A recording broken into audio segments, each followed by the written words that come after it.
नमस्कार. सादर करत आहे ठाणे वार्ता. ठक घडामोडी. सरसकट सफाई कामगारांना मिळणार वारसा हक्काचा लाभ. आमदार संजय केकर यांच्या पाठपुराव्याला यश. ठाण्यासह राज्यातील 50,000 कर्मचाऱ्यांना होणार फायदा. ठाण्यातील उपवन तलाव परिसरात संस्कृती युवा प्रतिष्ठान आणि संस्कृती कला महोत्सवाचे आयोजन. तणावमुक्त होण्यासाठी श्रीमत दासबोधातील 4 मुक्तींचा अवलंब करा. सद्गुरू श्री वेणा भारती महाराजांनी उलगडली तणावमुक्त जीवनाची गुरुकिल्ली. आम्हाला फेसबुक आणि यूट्यूबवर फॉलो करायला विसरू नका. तर पाहूया ठक घडामोडी विस्तारितपणे पण काही क्षणात. आपण पाहत आहात श्री स्थानक वाहिनी, ठाणे जिल्ह्याचं मुख्य व्यासपीठ. ठाणे वार्ता पहा श्री स्थानक वाहिनीवर. आता सकाळी 9:15 पासून रात्री 9:15 पर्यंत ठाणे वार्ता, ठाण्यातील पहिलं दृकश्राव्य माध्यम. ठाणे वार्ता आणि श्री स्थानक वाहिनीचं लाईव्ह स्ट्रीमिंग. ठाणेवार्ता.com वरील लाईव्ह स्ट्रीमवर क्लिक करा आणि अगदी मोबाईलवरही ठाणे वार्ता श्री स्थानक वाहिनीचा आनंद लुटा. यासाठी आमचं ॲप डाउनलोड करा. ठाणे वार्ता पहा श्री स्थानक वाहिनीवर. आता सकाळी 9:15 पासून रात्री 9:15 पर्यंत ठाणे वार्ता, ठाण्यातील पहिलं दृकश्राव्य माध्यम. आपण पाहत आहात श्री स्थानक वाहिनी, ठाणे जिल्ह्याचं मुख्य व्यासपीठ. किव अनुसूचित जाती वर्गातील सफाई कर्मचाऱ्यांना वारसा हक्काचा मिळणारा लाभ यापुढे आता सरसकट कर्मचाऱ्यांना मिळणार आहे.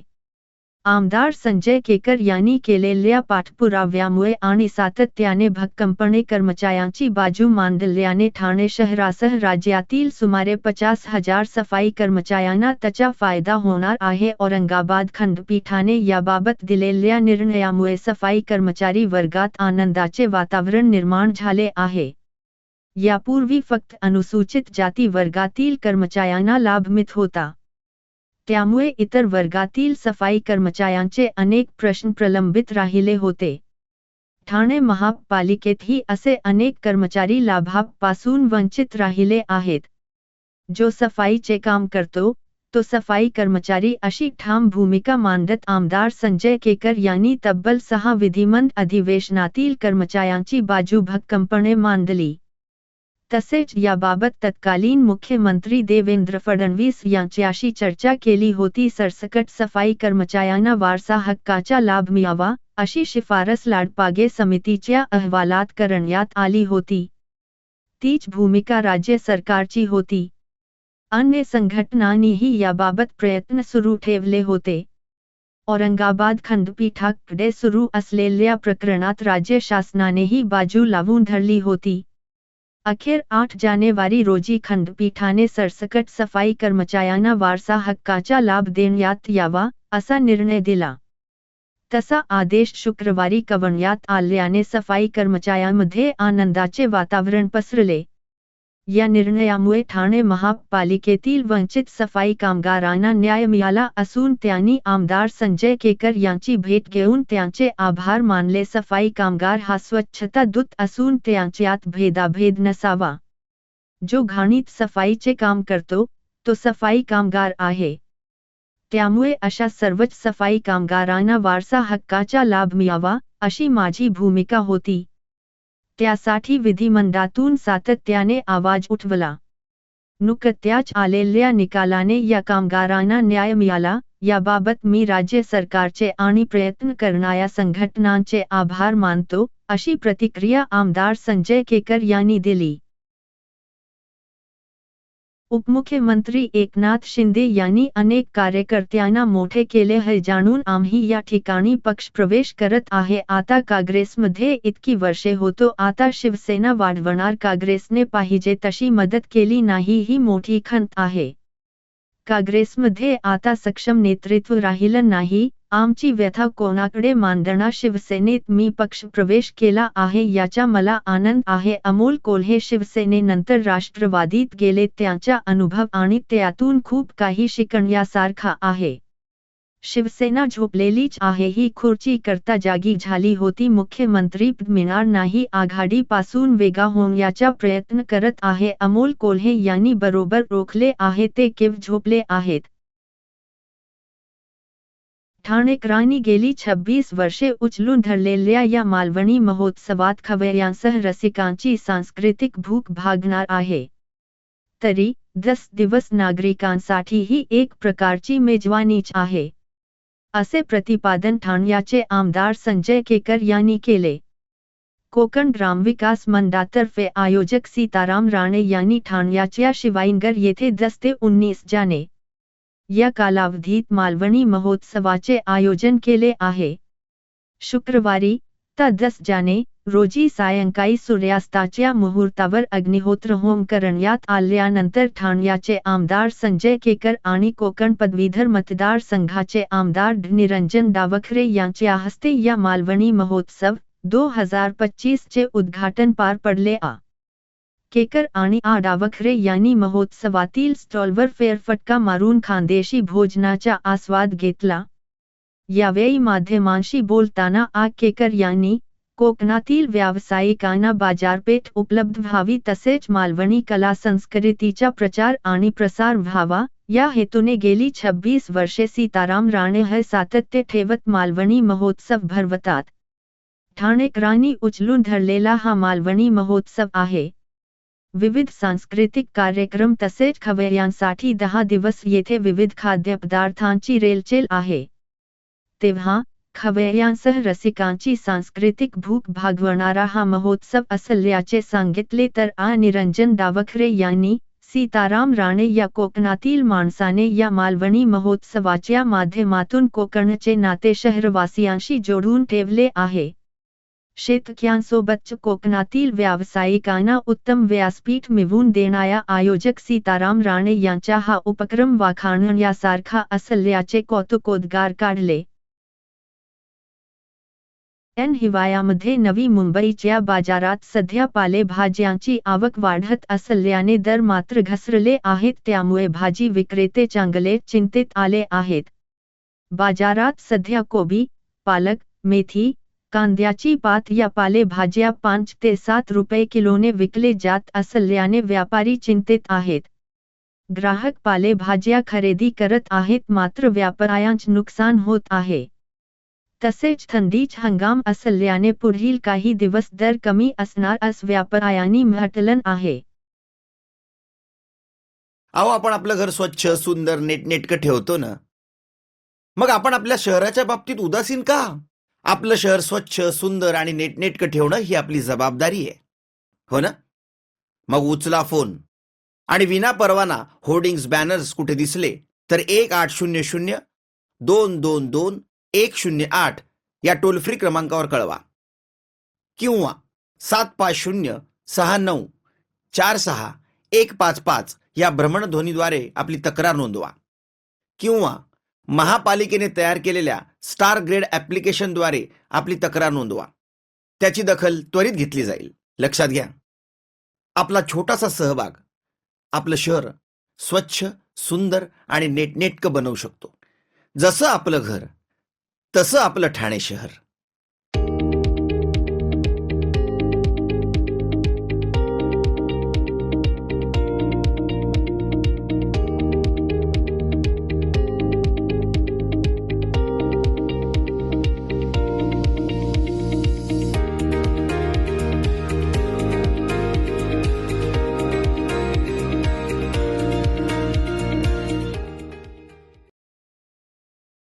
जिल्हा परिषद शाळेतील विद्यार्थ्यांच्या कलागुणांना वाव देण्यासाठी शिक्षण विभाग प्राथमिक आयोजित जिल्हास्तरीय विविध गुणदर्शन स्पर्धा 2024 पार पडला.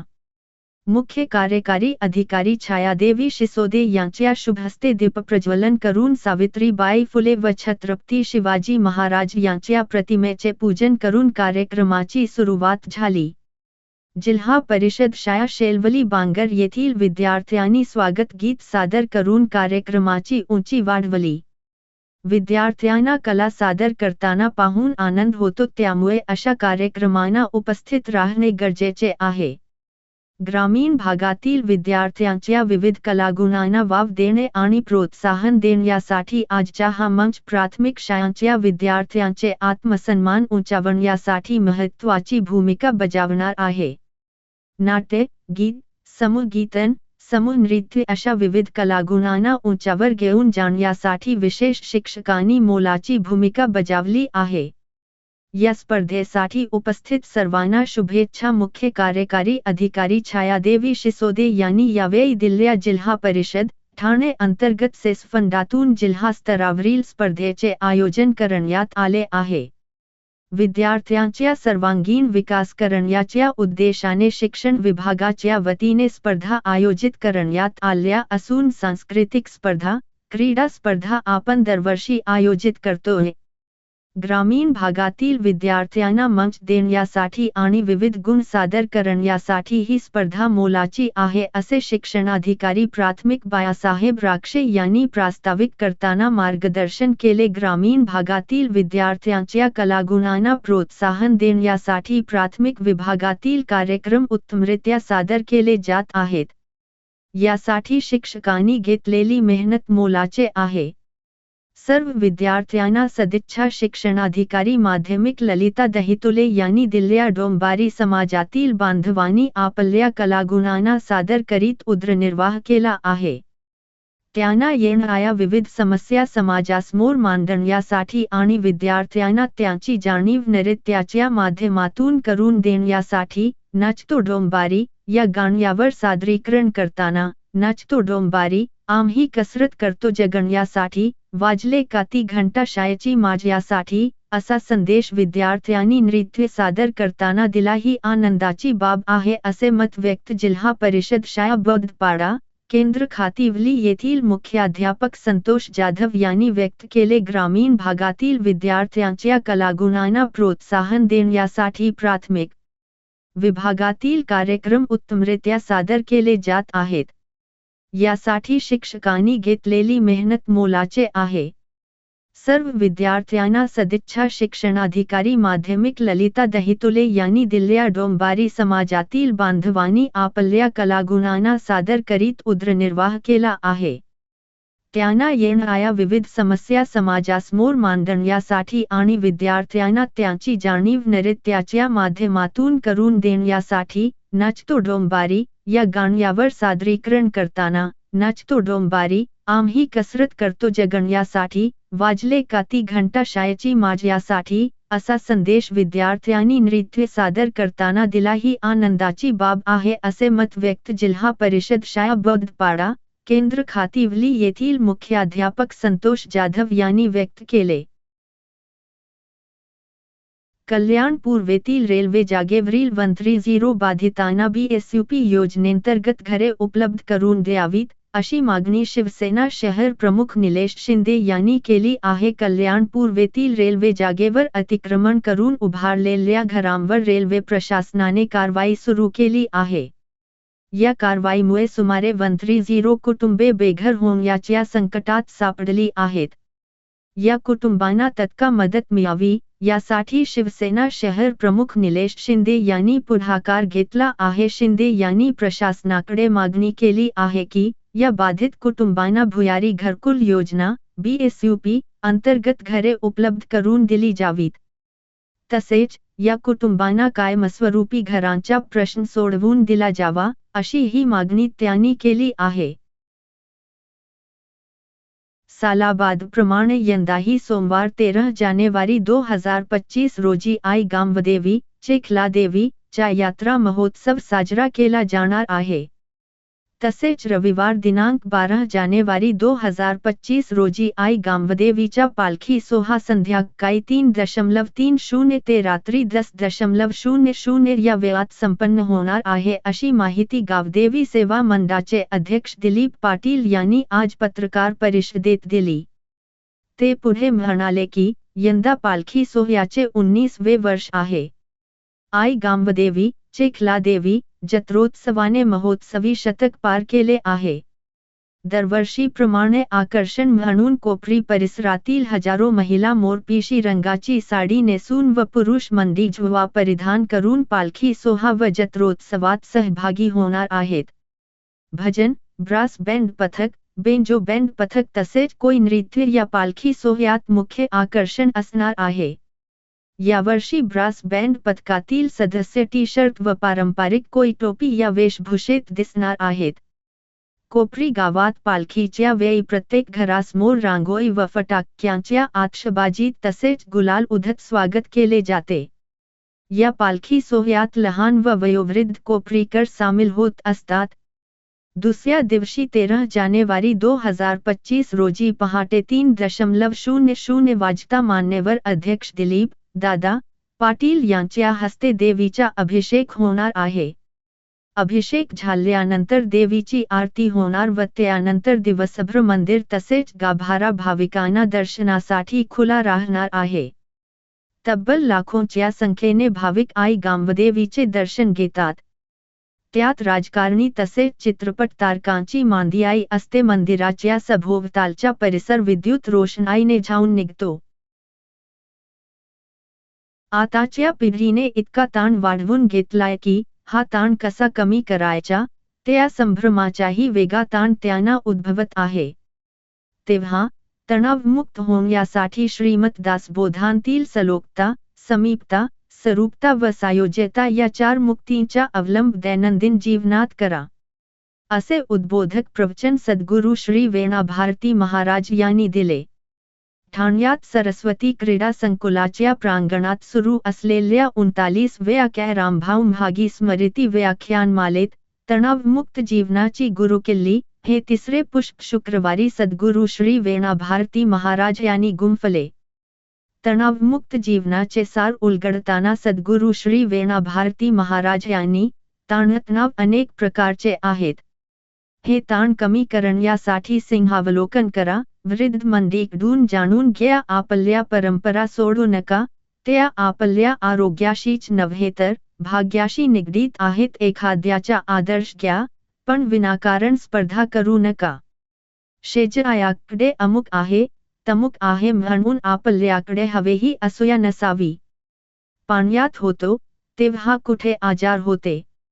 शरीर आजारी होत नाही तर मानसिक अस्वस्थता ताणतणाव आहेत म्हणून आजार आहेत।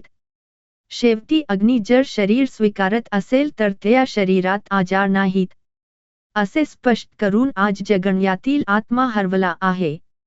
जे आपल्या वेदामध्ये, उपनिषदांमध्ये, सनातन ग्रंथामध्ये लिहिले आहे ते सर्वोत्कृष्ट आहे। ग्रंथ हेच गुरु आहेत, हीच खरी संपत्ती आहे। हे सत्य आपल्याला जाणता आले पाहिजे।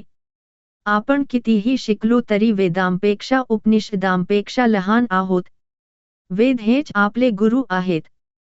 त्यामुळेच भारत हा सगळ्यांचा आध्यात्मिक गुरु असून भगवद्गीता हा आद्य ग्रंथ असल्याचे त्यांनी सांगितले। पूर्वजांचे देणे नाकारले तर ताण वाढणे स्वाभाविक आहे। तेव्हा ताण कमी करण्यासाठी श्रीमत दासबोधांतील सलोकता, समीपता, सरूपता व सायोज्यता या 4 मुक्तीचा अवलंब दैनंदिन जीवनात करा।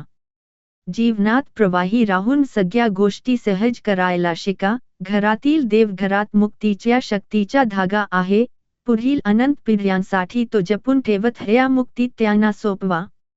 अशा प्रकारे अध्यात्म आणि ईश्वराशी कृतज्ञ राहण्याचे महत्त्व सोदाहरण विशद करून सद्गुरू श्री वेणा भारती महाराज यांनी गृहस्थ धर्मातील कौटुंबिक गमतीजमती सांगत उपस्थित श्रोत्यांना तणावमुक्तीसाठी अनेक सहज सुलभ मार्मिक तोडगे देखील सुचवले।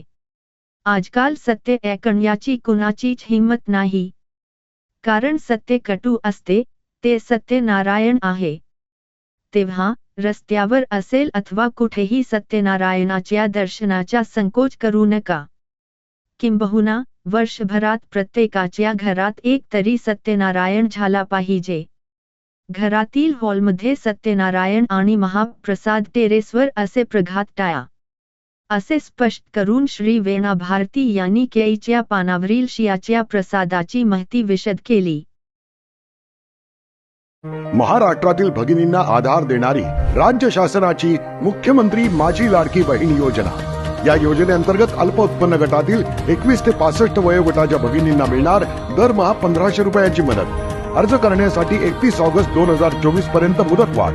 कुटुंबाचं वार्षिक उत्पन्न 2.5 लाख रुपयांपेक्षा कमी असलेल्या महिला पात्र। कुटुंबाकडे पिवळं किंवा केशरी रेशन कार्ड असल्यास उत्पन्नाचा दाखला आवश्यक नाही। पांढरं रेशन कार्ड असेल किंवा रेशन कार्ड नसेल तर कुटुंबाचं वार्षिक उत्पन्न 2.5 लाखांपेक्षा कमी असल्याचा दाखला आवश्यक। योजनेसाठीचा ऑनलाईन अर्ज नारी शक्ती दूत ऍप वरून किंवा पोर्टलवर भरता येईल। ज्या भगिनींना ऑनलाईन अर्ज भरता येत नसेल त्यांच्यासाठी अंगणवाडी, ग्रामपंचायत, वॉर्ड ऑफिस, सेतू सुविधा केंद्रामध्ये किंवा आशाताई बचत गटाच्या CRP यांची मदत उपलब्ध। आता आपल्याला अभिमानानं म्हणता येईल, सुखी आणि सुरक्षित आहे माझी लाडकी बहीण। आपण आपले कार्यक्रम किंवा बातम्या आम्हाला ठाणेवार्ता@gmail.com या ईमेलवर कळवू शकता। ठक घडामोडी शेवटी पुन्हा एकदा, सरसकट सफाई कामगारांना मिळणार वारसा हक्काचा लाभ। आमदार संजय केकर यांच्या पाठपुराव्याला यश, ठाण्यासह राज्यातील 50,000 कर्मचाऱ्यांना होणार फायदा। ठाण्यातील उपवन तलाव परिसरात संस्कृती युवा प्रतिष्ठान आणि संस्कृती कला महोत्सवाचे आयोजन।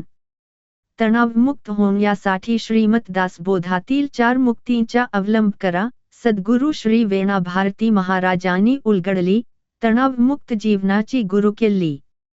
या होत्या ठाणे वार्ता। आपली एखादी बातमी बघायची राहून गेली असेल तर आपण ठाणेवार्ता.in या आमच्या संकेतस्थळाला किंवा आमच्या फेसबुक पेज संच YouTube चॅनेलला अवश्य भेट द्या। तर मग पुन्हा भेटू पुढील बातमीपत्रात, फक्त श्रीस्थानक वाहिनीवर। धन्यवाद।